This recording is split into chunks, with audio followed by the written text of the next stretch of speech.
4-5 రోజులుగా కురుస్తున్న వర్షాలతో తెలంగాణలోని పలు జిల్లాల్లో జనజీవనం స్తంభించింది. ములుగు జిల్లా వాజేడు, కన్నాయిగూడెం మండలాల్లో వాగులు పొంగి రోడ్లు కొట్టుకుపోవడంతో రాకపోకలకు ఇబ్బందులు ఎదురయ్యాయి.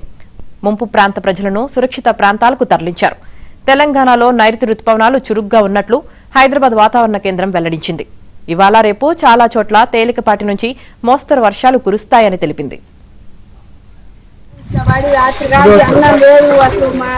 బాధగా ఆడుతుంది నైట్ కాంచి ఉండు అవుతుంది రాత్రి కాంచి ఇంత పరిస్థితంగా ఈ రోడ్ల గురించి పట్టించుకోకుండా ఇట్లా వదిలిపెడితే ఎట్లా సార్?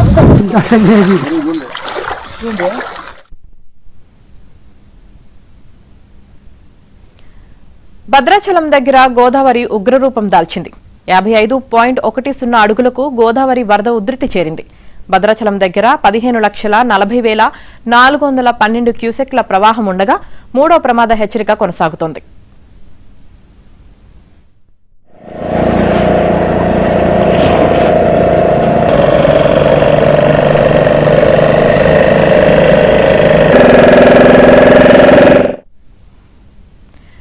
భద్రాచలం దగ్గర గోదావరి ఉగ్రరూపం దాల్చింది. ఇక దీనికి సంబంధించి పూర్తి సమాచారం భద్రాచలం నుంచి మా ప్రతినిధి రవి అందిస్తారు. రవి, యామిని, భద్రాచలం వద్ద గోదావరి పరవళ్లు తొక్కుతూ ఉగ్రరూపంగా ప్రవాహం కొనసాగుతుంది. అర్ధరాత్రి 53 అడుగులు దాటడంతో మూడో ప్రమాద హెచ్చరిక జారీ చేశారు. ప్రస్తుతం భద్రాచలం వద్ద చూసుకుంటే 55.3 అడుగుల వద్ద 15,53,000 క్యూసెక్ల వరద ప్రవాహం కొనసాగుతుంది.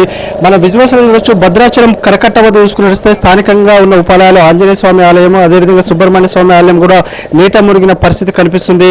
సో భద్రాచలం వద్ద వరదకు సంబంధించి మనం ఆల్ టైమ్ రికార్డు CWC గణాంకాలు చూస్తే 1986లో 75.6 అడుగుల వరద ప్రవాహం వచ్చింది. ఆ రోజులో 20 లక్షల క్యూసెక్లు వచ్చింది. గత 4 సంవత్సరాల క్రితం 2022 జూలై 15 చూసుకుంటే 71.3 అడుగుల వరద ప్రవాహం వచ్చింది.